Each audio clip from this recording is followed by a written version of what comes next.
A day doesn't go by that I don't see an article and think, oh my God, this can't be. And that's what happens endlessly. I was so fortunate to get a hold of Brandon Showalter's article in his the Christian Post newspaper. Somebody had sent me it, and then when I started reading it, I thought, oh my goodness, this is incredible. So I emailed him, and to my delight, he emailed me right back, and we were able to talk. He has been a journalist with the Christian Post since the summer of 2016, reporting on a broad range of topics of theological, political, and ethical interest, focusing extensively on the developments of the gender ideology globally. Originally from the Shenandoah Valley of Virginia, he earned a BA cum laude in International Studies and Spanish from Bridgewater College of Virginia. He's a fellow of the John Jay Institute for Faith, Society, and Law, and in 2022 earned a Master of Arts degree from the Catholic University of America in Washington, D.C. He was the most recently a featured contributor in the Tucker Carlson original documentary, Transgressive, The Cult of Confusion on Fox Nation. And that's where I saw you, because I get Fox Nation. Yeah. I know both. We watch both. Oh, very good. Yeah. And his favorite thing to do in life, now this one I'm going to hold you to. He likes to sing. Oh. I think before he leaves, we have to hear him. So at this time, I am so delighted to introduce Brian. Well, thank you, Dee. Yes, I am a journalist with the Christian Post, and we're an online news site, but we've got our quarterlies, and I brought a stack over there, so please take one on your way out if you'd like. I've also got business cards. I've been reporting, as Dee mentioned, on these issues for several years now.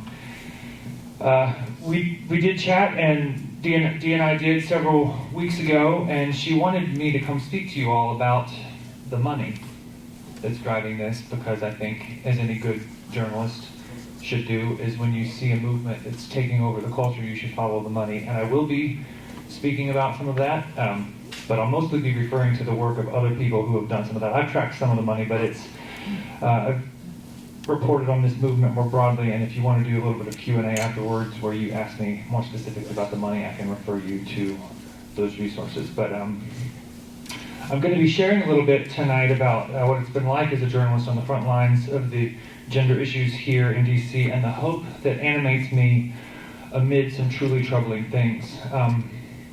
6 years ago, I fell down what I call the gender identity rabbit hole, and I learned about how conversion therapy bans were being considered around the country and in states like Maryland, localities as well, certain cities, about how it was being applied to gender identity. Not just, sometimes they talk about sexuality and other things and electroshock, which was, none of this has been legal for decades, but this is the scare card that the activists throw out there. But it was being applied to gender identity. So if a young boy or young girl was confused about their sex, they couldn't receive any kind of counseling that would help them reintegrate them with their birth sex with their biology. I was asked to write an article about that, and I started noticing that language was being manipulated in the media. I would read an article in a purportedly mainstream source, and it would refer to a male as she and her, and I just thought, wow, they're overtaking our very means of communication, our language. And so I was just very alarmed by that. But worse yet, I learned that how these medical treatments, these sterilizing hormones and body disfiguring surgeries were the prescribed fix. And so mere months into my journalism career, I learned about how chemical puberty blockers were being given to troubled children, and as I like to say, something inside me snapped. I remember walking back to the newsroom feeling like my head was going to spin off my body, bewildered and horrified as this being mainstreamed within the medical system. And again, the media brainwashing. The New York Times, I saw an article where it talked about children being assigned the wrong sex at birth. And I thought, this is just Orwellian. And that these blockers that were being given to children were completely safe and reversible. They are not. I can't emphasize enough how central the use of euphemisms and the twisting of language is, and that's why I implore you all here that if you concede your words, you concede the language, the activists already have you by the throat. You've given away half the ball field, to use a sports analogy. But as soon as I realized what was going on, our newsroom decided to report more extensively on these issues, and we did a series of articles. But even then, we didn't realize how deep the corruption was. And it was a radical feminist friend who pointed out to me, said, if you use certain phrases, you're actually lending credence to a fatally flawed premise. And so we were very deliberate then about how we reported about this, because basically men can't become women, and vice versa. Human beings cannot change sex. And if they can get you to intellectually assent to that with your lingo, again, they've got you.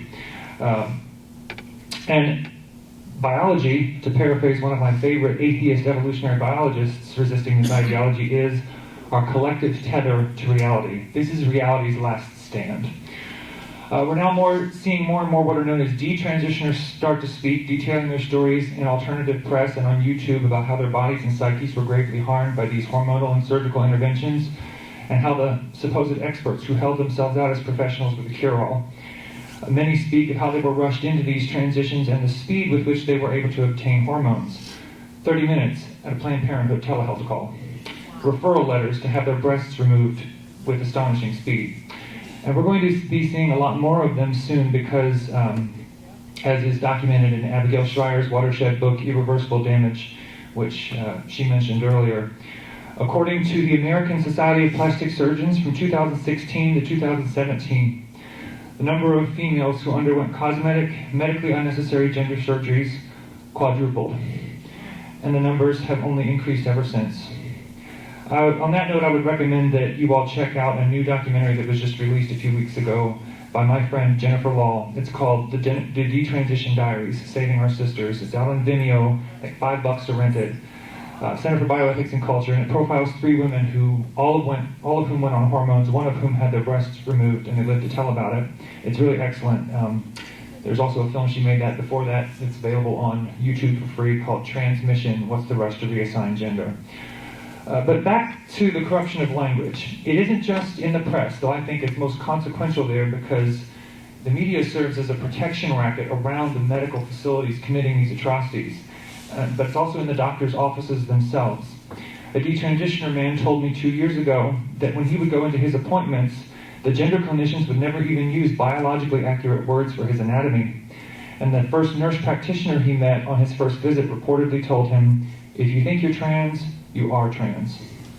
And as he continued down this path and started taking hormones, the doctors continued to push various surgeries on him, and it was always like, as he put it, a multi-level marketing upsale. But they never used the accurate language when they offered him an orchiectomy, the removal of his testicles. He thought he was just going to get a tiny piece of his body that makes the testosterone. I think that's how they phrased it. They never even used the word testicle, according to his account to me. And so he's thinking that that actually might help him get off the hormones, which has been doing a number on his endocrine system. But they enticed him into the surgery, he agreed to it, and he's shocked when he discovered as he took the bandages off that he's been castrated, and that his scrotum area looked like a cross between a deflated balloon and a chicken's neck. And then this poor disfigured man wound up with deep regret and suicidal ideation, and he ended up with a severely compromised endocrine system and ejaculating blood. And I heard your reactions to that just now, your grimacing in disgust and horror. Well, good. Because I firmly believe it's going to take a lot more of that so that people are jolted out of their stupor. Because the mass media deception around this issue is so extensive. Worst of all, in my view, these brutal atrocities are happening to minors. And despite what the corporate media will insist, that this isn't happening, I'm here to tell you the unvarnished truth, and I brought the receipts. In December of 2018, the medical journal The Lancet, Diabetes and Endocrinology, published an article titled, Gender-Affirming Hormones in Surgery in Transgender Children and Adolescents, in which it admitted that vaginoplasty surgeries are extremely scarce for under 18 individuals. But even if they're rare, what explains the media's hurried rush to assure them that they're not happening? Isn't one too many? Back in 2014, a peer-reviewed article in the Journal of Sexual Medicine noticed that despite a minimum age of 18 as eligibility to undergo irreversible procedures, anecdotal reports show that vaginoplasties of female-affirmed patients younger than 18 have been performed by surgeons, thereby contravening the World Professional Association for Transgender Health Standards of Care. Just so you know, that organization, WPATH, it's a group of activists. It's not a medical authority. The press holds them out as such, but they recently put forward a new set of guidelines in which they describe eunuchs as a gender identity. And so their guidelines that are held out as this authoritative standard are certainly not hard and fast rules that are enforced by relevant patient safety laws. In 2017, Journal of Sexual Medicine article, again, it's titled, Age is Just a Number. WPATH-affiliated surgeons' experiences and attitudes towards vaginoplasties in transgender females under 18 years of age in the United States. It's documented here that of the 11 surgeons who had performed a vaginoplasty on a transgender female minor, that's a boy, 10 were in private practice. Reported ages of minors undergoing surgery ranged from 15 to a day before 18 years. The article goes on to explain that now there was no unanimous recall amongst the surgeons interviewed who had performed such a surgery on the youngest.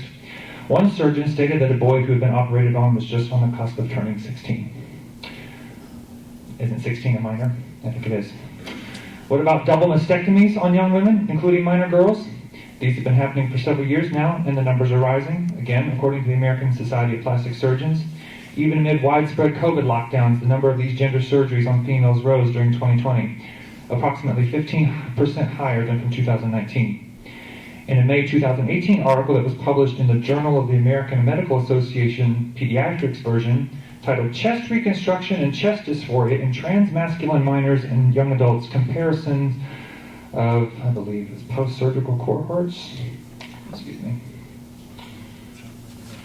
Non-surgical and post-surgical cohorts. The first author listed in this article is a woman by the name of Joanna Olson Kennedy. She runs the largest gender clinic pediatrics at, I think, Children's Hospital Los Angeles. If you want to fall down a rabbit hole, look her up.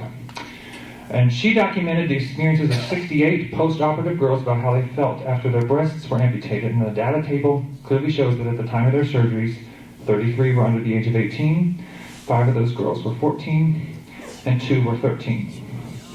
I've also seen footage of another gender clinician from Oakland, California, claiming, I've never seen a document, but I've seen this surgeon, or this clinician, claiming that the youngest girl to have ever gone a masculinizing gender mastectomy was 12 years old.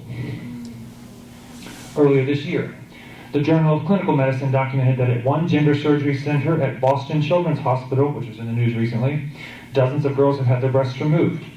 Minor girls. A data table on page 3 of this article, titled A Single Center Case Series of Gender-Affirming Surgeries and the Evolution of a Specialty Anesthesia Team, reveals that 65 double mastectomies were performed at just this one center on minor girls from 2017 to 2020. And finally, in a May 2017 article in the Obstetrics and Gynecology Journal titled Hysterectomy as Gender Affirmation Surgery in Female to Male Transgender Persons, the authors reviewed 15 females who underwent hysterectomies by a single surgeon from 2012 to 2016. The age range listed for this group of patients was, the oldest was 43, the youngest was 16. Hysterectomy. And so setting aside whether it's ethical to remove a physically healthy uterus from a female at any age, it's not. Given her likelihood of developing dementia and other health complications, here it is being plainly stated in a medical journal that yes, hysterectomies have been performed in recent years to under 18 youth. This is but a sample. I could go on. And sadly, stories like the moms you heard from are eerily familiar. My inbox is full of families undergoing this exquisite form of torture. I'm aware of one such mom whose daughter ran away from home, went to the state of Oregon, and at age 17 changed her name and legal gender in court, and on an outpatient basis had her breasts cut off and her entire reproductive system cut out. And then 2 years later, I think at age 19 or 20, underwent a phalloplasty where surgeons harvested forearm tissue to make a simulacrum of a penis. In this country. That's what's happening. I've met this mom, and I have pictures to prove it. I'll send you into apoplexy. Perhaps most disgracefully, this is all enriching some truly malevolent actors. And as I mentioned the words of Dee Transitioner, who spoke of the multi-level marketing upsale, it's always a good idea to follow the money. And so I'll tell you, when a child is put on a hormone blocker, it's likely that they will go on pediatric Lupron. No one has done a better job of chronicling the money than my friend and investigative journalist Jennifer Billick. I'm going to reference some of her findings. just to give you how much of an idea this costs. She recently cited the work of another journalist called Sue Donham, I believe. The adult version of Lupron, which is used to treat prostate cancer in men and endometriosis in women, has also been used to chemically castrate sex offenders, and it costs $4,800 to treat endometriosis in women for a 3-month dose.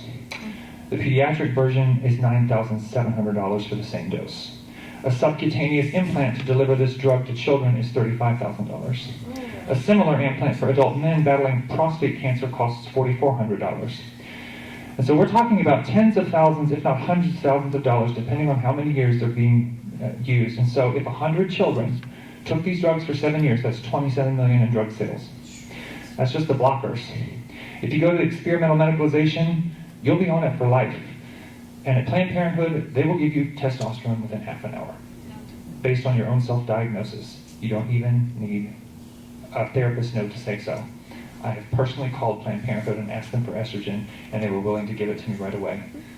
And when I asked them about, well, will this affect my brain? My friend told me that the brain doesn't stop developing until age 25, which is established neuroscience, by the way. And she said, that sounds like smoke coming out of nowhere. That Planned Parenthood representative said that. But I even know of a mom in her 50s who went into Planned Parenthood to see if they would give her testosterone after her 18-year-old daughter got some, and within half an hour, this 57-year-old mom was given testosterone. Yeah, she went in and got it. If you have more questions during Q&A, we can talk more about this and some of the major players who are funding this in greater detail. Just to drive it home here, 2020, amid a global pandemic, cosmetic gender surgeries continue to rise. And again, according to the American Society of Plastic Surgeons, their chart, 8,548 breast amputations were completed, at least according to this one group. There were probably more, on young women and girls, some of them likely minors, many of them likely dealing with one or more mental health issues and diagnoses. 15% increase from 2019, and if you divide 8,548 by 261, which is the business days in a year, that's 32.7 breast amputations per day. I think there's even more that are being performed again on an outpatient basis, and we don't even have very good figures in this kind of thing, and to me that itself is a medical scandal. Yeah. I've also seen GoFundMe. You get tens of thousands of people raising money for trans surgeries on GoFundMe. And I think that may have been recently revamped, but I ran a search some months ago, and there, I think, 30,000 people were raising money to have their breasts removed by GoFundMe. In 2019, according to Global Market Insights, the figure for these kinds of surgeries was $316.1 million. By the year 2026, the value projection for this industry is listed at $1.5 billion. They plan to grow. So think about it. If you can medicalize a child in this way, you have a customer for life. Schools are ground zero for this because that's where their customer base, their clientele is built. It starts in the schools, and they're the first step in the pipeline toward these clinics where this experimental medicalization is being carried out. And some, our children are being devoured. And if you're listening to me right now and you're a parent or a pastor, you have to parent and pastor this issue, even though it's a nightmarish minefield, whether you like it or not. And you must exhibit courage. And so in terms of engaging effectively, the horizon for these young people who have undergone this is going to be a rocky one. But you have to do it. And as a person of deep faith, I believe that God is going to do something supernatural and wonderfully restorative to all those who've undergone this horror. But many of them are going to need a lot of long-term follow-up care to recover, and it'll be a long process for those who've been through this meat grinder, so you're going to have to exhibit a lot of patience in addition to courage. But as I see it, you all must mobilize and refuse to shut up, and never apologize for defending the integrity of the human body as a whole functioning organism with inherent dignity. And in terms of practical advice, if you care about this existential issue, this gathering is, as I see it, an important first step. So thank you, Dee, for organizing it. In terms of safe and effective sort of laws and policies, in my view, I will leave that to the legislative experts to debate. There are those who think that these kinds of practices need to be categorized as Class C felony, or maybe the better approach is to have the government, as what they did in Florida, to have the Surgeon General and their team review and then give courts power to say, well, this is not in keeping with our standards, or maybe hit them in the pocketbook, give people, I think Senator Cotton in the U.S. Senate has proposed that they extend the statute of limitations for detransitioners, for those who are trans as minors, to be able to sue up to 30 years after they were treated in this way, because in most states now it's like 1 year. In California, this poor guy that I interviewed, he has detransitioners coming to him all the time saying, I want to sue, but it's been after a year, and so they're up a creek. So be thinking about that. But I'm aware of certain rumblings of hopefully some lawsuits happening. There are detransitioners that are putting their stories out there now, so we'll see what happens. But I know that this isn't easy, and it's a mess, and you have to deal with each situation and make the calls, what's best for your family, how you engage this. These are thorny dynamics that surround each situation, but I just want to provide you some wisdom here that I hope will anchor you in your overall approach here, and that is that gender identity, whenever you see that category, it's a colossally false anthropology. It's a disastrous and profane reinvention of the human being. You are not what you feel. It does not. Gender identity doesn't exist in any material sense, and there's never been a single blood test, brain imaging scan, or DNA marker proving that it does. We are male and female. It's that simple. So this gender identity notion, it's a completely contrived postmodern identity category.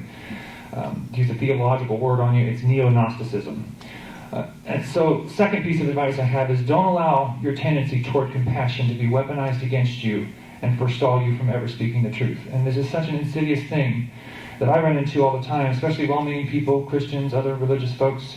They have a very noble impulse to love first, and not exhibit a judgmental spirit against people who identify themselves among LGBT, and that's good. We don't want to be cruel, certainly not. But you've got to have the discernment, because even that noble impulse is being twisted to prevent you from ever having to utter some difficult things that just have to be said.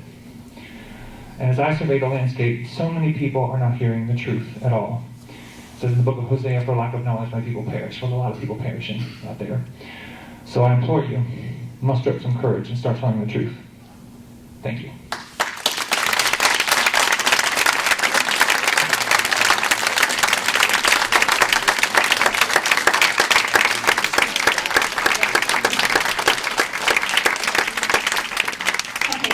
What we're going to do. We're going to take questions. All three of the speakers will take questions. Come across some research in the Gender Sex Alliance and how many billions of dollars that has, and how it's infiltrated all of our schools across the country. And that goes to also what these clubs, I think, in the schools. And is that money for, like, I'm kind of curious, like these kids who leave their families who are not going to pay for these surgeries, other than a GoFundMe account, how are they able to get these surgeries? What other resources are out there that they're getting that we need to cut off? I've never found a case, but it would not surprise me at all if there's some sort of trans philanthropy fund that's helping kids get these treatments. Please. Yeah. So I can say that with my son, he fessed up to me that it's about $2 for 1 month's supply of hormones. He is over in the state of Oregon. So we are paying for it. It is literally coming out of our tax dollars. And for $2 a month, my son has breasts. Yeah, there's all sorts of, Medicaid is a big slush fund, but GoFundMe, and it's amazing, especially if these influencers can share. If someone puts, depending on which account they share. I mean, I got a call from a mother in North Carolina where her daughter put out a GoFundMe, and she saw a $5,000 donation from a random person she never met, giving her daughter money to cut her breasts off. And then even more painful is seeing family friends contribute to her daughter's mutilation because they support that. And there's a lot of this money. Again, I'm going to go ahead, and if you guys want to write this down, or there are a couple resources you need to check out. Again, I would point you to the work of Jennifer Billick, She's done the most stunning investigative sleuthing, finding the money behind this. She blogs at the 11th Hour blog, and in 2018 she did an article in the Federalist. She's not a conservative, but she sees the truth and she reports truthfully. Who are the rich white men institutionalizing transgender ideology? And she shows how this money is gestated within big pharmaceutical companies, the medical industrial complex, big tech, and a lot of other LGBT infrastructure where this gets shuffled around. There's a man by the name of John Stryker who has the Arcus Foundation. We journalists that work in this space sometimes say all roads lead to Arcus. Well, Arcus is funded by, I think, a 13.1, last I looked, I don't know what it is now, but Stryker Medical Corporation, $13.1 billion medical corporation, a lot of your hospital equipment, medical device, all that money, there's a lot of money there. It's donated to Arcus. Arcus gives money to ACLU.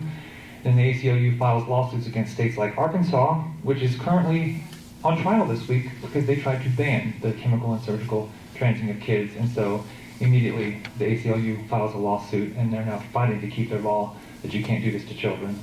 So that this money just circulates, and so even states that try to pull back on this, they're up against billions and billions and billions of dollars. Normal people don't think this way, but there's some pretty evil folks in the world that are out to make a buck. Because again, if you go on this experimental medicalization, you'll be on it for life. You'll be a medical patient for life. Her work is essential. While I'm at it, I'll just go ahead and tell you the two other films that if you guys want something to get you started. The Center for Bioethics and Culture has two films. I'm thanking the credits because I was consulted on background, so I can recommend these films to you. They're quite informative. The first one was published last year on the transgender issue, Transmission, What's the Rush to Reassign Gender? And it's for free on YouTube, on the Center for Bioethics and Culture's YouTube channel. And then the Detransition Diaries, which just came out a few weeks ago, that's on Vimeo, and you gotta pay like $5 to watch it, but it's very worth it. The Detransition Diaries, Saving Our Sisters is the subtitle. Both films are excellent, and it explains how young women and girls get sucked into this and the harm that it does to them, and the psychological influences that led them down this pathway. So, that'll get you started. This might be an ignorant question, but there is something called gender dysphoria, right? For sure. And so that's so rare. It's like it's less than 1%, right? So this is kind of the argument I have with people. Like, it's crazy. There's a 500 and some percent increase in kids claiming that they got this thing. But there are some legitimate people that have it. It's just a tiny percentage of the population. And it usually presents itself before the age of 5 in boys, mostly in boys. Like Bruce Jenner. Right? Yeah, well, that's there. If you see the Tucker documentary, it interviews, they have a psychologist on there that explains the several different types of what they call gender dysphoria, what used to be known according to the DSM-5, which is a psychiatric manual where they list the diagnostic criteria for these conditions. It used to be gender identity disorder, it was changed to dysphoria. That subtle change actually had some pretty profound implications. Yes, according to the clinical diagnostic history that we have, 100 years or so, this vanishingly rare condition was seen almost exclusively in young boys, but what this explosion of what you call, Abigail Schreier's book there, the jumping off point of that book was Lisa Littman's study in 2018 where she coined the term rapid onset gender dysphoria, which is clearly, I believe, the result of a social contagion, a peer contagion influenced by the internet, and it's predominantly teen girls that are in this demographic. They don't have traditional gender dysphoria. I mean, of course, for those who are genuinely confused, I have nothing but compassion. But even if you're experiencing that body dysmorphia, that doesn't mean your DNA can change. Your sex never changes. And so, here's an important point. There is no such thing as a trans person in any ontological, genetic, biological, or meaningful material sense. It's a contrived postmodern identity category. And we lose so much ground when people, what about people who are truly this way? It's like, you're male or female, and even if you have a chromosomal disorder where you have Klinefelter's or Turner syndrome, you're intersex or whatever you call it, you're still male or female. That's it. And so, for those who truly do suffer, it's a nightmare, but, it doesn't change your sex. And they played upon the sympathy that people have for truth. That's why I said what I did about don't let your compassion be weaponized against you, because I don't know a single person who, if someone was really dealing with something very troubling like that they wouldn't have compassion. But don't allow your compassion to enable you to believe in a lie and lend credence to a larger ideology that's destroying our children. Any other questions? Yes. I've heard of the group Gays Against Groomers. I'm just wondering, and a lot of the groups that came about dealing with CRT has added this. Well, that's why Christopher Rufo has this. So we've all expanded into this since it's related. But are there specific groups, perhaps of detransitioners or whatever, that we could follow, that we could support monetarily, that you could recommend to us? There's a group that was just formed called Detrans United, which I don't know if you've ever seen the footage that's gone viral.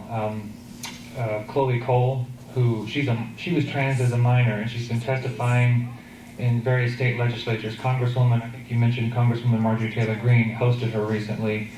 But she was trans. I think she went on blockers and testosterone at 13 or 14 or 15, breasts cut off at 15. And then at 16, she realized it was all a mistake. And now she urinates blood. And she has horrific health problems, and she's an 18-year-old advocate. I mean, the carnage, we're currently living through one of the worst medical scandals in history, but you wouldn't know about it unless you read the Christian Post and a few other publications because the media is actively covering it up. And what this young lady said, too, with Marjorie Greene Taylor was so huge. When she decided to come out as a trans person at her school, she had been shy. She hadn't had friends. Yeah. She didn't understand. She was just this very awkward person. Yeah. And when she went back to school as a boy, everyone Wanted to be loved her her. friend. Yeah. Everyone wanted to be her friend. Yeah. They celebrated her. One of my daughter's friends posted on her TikTok, "I'm your biggest fan." Yeah. And she thinks that my daughter's a hero for doing what she's doing. And I'm like going, I know both of you, and I love you both. I've worked with both my daughter, and I have all this wonderful staff at my store, all these kids, and they all accept it. And they all, like, my child has become a popular person for the first time in her life. And Yeah. that's the biggest problem with what's happening. It's the cool thing to do. It's the identity stuff is right. What you can do, like, if you go look up Detrans United, there's also the Society for Evidence-Based Gender Medicine, which they're contending against this, the American College of Pediatricians. I've got a podcast out now, was just released, called Generation Indoctrination, Inside the Transgender Battle. That was just released. We've got a new episode on the medical scandal coming out on Friday. Go check out Jennifer Billick's work, support independent journalists that are telling the truth, because you won't get it from the corporate press. You just won't. Detrans United, Jennifer Billick, Chloe Cole, just be on the lookout for detransitioners, because more and more of them are starting to put their head above the parapet and say that this harmed me. There's the Reddit group of detrans. I think it's like 60 per day are joining it, of people who've been, that's the last count that I heard from a friend out in California who was tracking it, but we're talking about tens of thousands upon tens of thousands of young people. And what I'll tell you, and then here's the other thing, I would imagine most of you are conservative-leaning Republican types. You'd be surprised at how many Democrats call me far left, saying, "I will never vote Democrat again." When this ruins their families. I mean, and look, hey, I don't care what your politics are. I don't either. If you're being harmed by this, in fact, shame on us if we do care about that, because they're victims of a medical scandal. But I'll also say that you need to, whoever made the comment about Republican money or whatever, keep a watchful eye on that too, because there's a lot of Republicans that are, I can't figure out which makes me angrier, the Republicans that are kind of craven and cowardly, or the Democrats that are pushing it full bore. Because if you can't say that cutting off a child's breast in general is wrong, I don't want you anywhere near public office.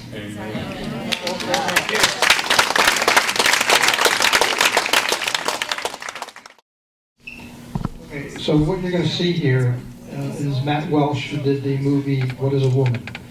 If you haven't, I don't know Matt Welsh, I've never met him. has a mind like a steel trap. I don't know where he gets his logic and his common sense from, but he will tear apart the arguments, although this is bullshit, like you wouldn't believe. That's what you're about to see. Perhaps seen this video circulating over the past several days. It's not unlike the sorts of videos we've seen with increasing and tragic regularity recently. In this case, it's a girl named Casey Miller, who's now 21 years old, began the process of gender transition when she was 16 years old. So she now, like so many others before her and so many millions more to come after her, deeply regrets what was done to her. And I will not say that she regrets what she did, because this is not something that she did. She didn't decide to aggressively indoctrinate herself into a cult when she was at an impressionable young age. She didn't choose to live in a society that's lost its grip on reality. All of that was inflicted on her. She is a victim, and now here she is. Yeah, so I got out of my haircut because my hair was driving me nuts, and I shaved it because I'm tired of watching my hair thin out, and it's less distressing if I shave it. So when I talk about being too far gone, I don't really know what else to call it. This is what I mean. This is how deep my voice is. It's gotten deeper over time, and it's settled. This is what I mean by hair loss. And it just keeps getting worse, it keeps thinning, it keeps receding backwards. And I'm not exactly sure that's coming back. Those are the main things when I talk about being androgenized to a point of no return. I really don't see those being fixable. So that's when I talk about, just kind of staying how I am, regardless of how I feel. That's why, just because I don't really see me personally being able to come back from what's happened so far. So I hope that's a little explanatory, just to kind of give a little bit more of a,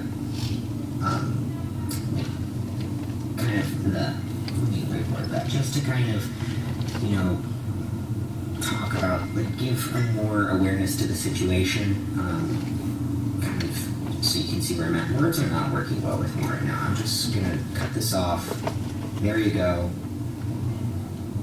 This is what happens when you give a woman testosterone. This is for 5 years. This is what happens, essentially. So, that's it. Stay safe. So that's the reality that she is trapped in. And although she can live a meaningful life, obviously, and a fulfilling life, the truth is that much of what was done to her cannot be reversed. And she was convinced at 16 that she wanted something, and now she has to live with what the 16-year-old version of herself thought she wanted forever. As we can see in the video, she's losing her hair. She has a receding hairline at the age of 21. A very common side effect of hormone treatment for gender-confused girls. You have to remember that girls are not meant to have these levels of testosterone in their systems. Their bodies are not built for that. The result is oftentimes rapid hair loss, not to mention in many cases weight gain, acne. Those are only the relatively surface level problems. But even the seemingly cosmetic side effects are important, because girls who transition, all of them, are trying to turn themselves into something that is obviously a fantasy. It's not real. So they never actually be males. They have some kind of vision of the kind of man, the kind of male they think they can become, but that vision isn't real, and it will never be real. The same goes in the reverse for boys who try to transition in the other direction. These girls, because they're confused and they've been brainwashed and indoctrinated, they believe that in some ineffable, mysterious way, their fundamental essence is that of a man. They're a boy trapped in a girl's body, as it's often expressed. And yet none of them imagine that this boy trapped inside them is overweight with a receding hairline or chronic acne. And I don't say that obviously to make a joke out of it at all. There's nothing remotely funny about this. My point is that every single gender-confused person, male or female, is grasping for some vision, some fantasy of themselves that isn't real and will never be real. The girl rejects her femaleness in favor of her fantasy of maleness, but she'll never achieve it. She'll never arrive at her destination. She'll be stuck instead in some sort of hellish limbo, having lost her femininity, but not having replaced it with anything like masculinity. Certainly not the sort of masculinity that she had imagined in her head. She'll be stuck with some of the worst aspects of being a male, thinning hair, for example, but she's not going to actually be a male. One of the cruelest ironies is that a transitioned, quote-unquote, female will forever sound something like an adolescent boy going through puberty, but will have the thinning hair and sometimes the beer gut of a 40-year-old. And yet, still will not look like an adolescent boy or a 40-year-old man. This is what's being sold to teenage girls. It's a ticket to the worst of all possible worlds. That's what's being sold to them. Only they're not being told that that's what's being sold to them. They're being sold on the surface a fantasy, and then this is what they get. But there's another aspect to this story that hasn't gotten as much attention. The girl who changes her mind will not only be stuck with the irreversible changes inflicted on her body, but to add vicious insult to severe injury, she will also have to endure the venomous attacks from trans activists who will treat her like a traitor if she decides that she'd rather embrace her biological identity than continue living a lie. So the comments under Casey's video on Twitter are overrun with trans people ruthlessly insulting and mocking her. Ruthless. This includes prominent trans activists with large followings who have sent their legions to tear this girl to shreds. She's already suffering. She's already in a very dark place, obviously. And they're trying to send her right over the edge. This is someone suffering, and their response is to mock her and belittle her and express contempt for her. Not only that, but most of them are still referring to her as him. So much for preferred pronouns. They've decided that she's a man and can never not be a man, no matter what she says about herself. Now, I would go through and read you examples of the sorts of things they're saying, but I think that would not be very productive, and I also don't really want to amplify these insults, though you can go to her page and see it for yourself. So this is something to keep in mind when you, and this is why it's important, because when you hear about the number of detransitioners and people who are expressing regret about their transitions, these are only the people willing to speak out in spite of the mockery and threats and alienation and social ostracization they'll experience because of it. How many more would be going public if not for their fear of experiencing the exact same kind of treatment? And also remember this when you hear the claim that younger children are only socially transitioning and that the social transition, it's not as serious as a medical transition. When you hear that claim, keep this in mind. Oh, well, we only socially transition 5-year-olds, they say. It's not like we're performing surgery on them. Yes, well, we'll see how long that lasts, because they would like to get to a point where they're performing surgery on 5-year-olds. But regardless, the social transition leads inexorably and inevitably to the medical transition, because once the child has started down this path, it becomes quickly clear to him that there will be a severe social penalty for changing course. So for all the talk of affirmation and acceptance among left-wing trans activists, it's no surprise that these are, without question, the least affirming and accepting human beings on the face of the planet. Why is that? Well, simply because they care for nothing and no one but themselves. I mean, they talk of affirmation, but they don't mean it as a universal principle. They don't care about you being affirmed. They don't give a damn about you. You can go to hell. You can die. The way they're treating this girl, as far as they're concerned, she can die. She can kill herself. I mean, some of them are very open about that. Her life does not matter to them. She is dirt. She's scum. She's a traitor, as far as they see it. The only sort of affirmation that they care about or demand is affirmation of themselves and of their own life choices. That's it. It's all about them. Individually.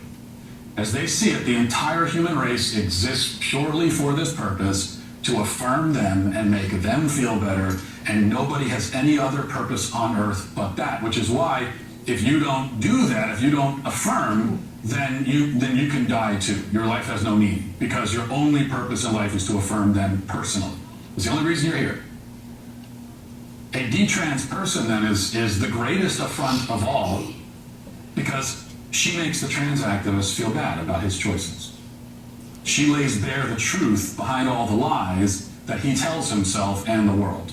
Her decision, her life path, is a direct attack on him as he perceives it. Because he sees everything as directly relating to him. He cannot conceive of realities that exist apart from him, or of a universe in which he is not the center. Hyper-narcissism is the engine that drives the trans movement and everything else on the left. It's no surprise then to see this reaction. Also, one of the undying truths of life, and it's a cliche, but it's true, is that misery loves company. The trans activist is miserable and unhappy. And he lashes out at anyone who tries to escape the prison that he has put himself into. You are not allowed to leave this behind and strive for a more whole and complete life, one lived in harmony with your biological nature rather than at war with it. You're not allowed to do that because he's not doing that. And he wants you to remain trapped and in despair, same as him. But that also goes back to the narcissism. And that's what lies at the core of all of this. Violence is when it hurts. It usually involves leaving a mark of some kind. Of course, innumerable things can lead to violence, but I'm sorry, you can't take that word. So, I cannot thank you enough for coming. I hope this was well worth your time. You got a lot of good information. And one of the upcoming meetings, we're going to deal with the SEL, social emotional learning, because it's kind of like an umbrella, and underneath that umbrella are all the different things that hang from it. Critical race theory, all the anti-race issues, everything kind of comes underneath that. So I will let you know, and I just cannot thank you enough, but I want to thank our presenters. I think we need to applaud them.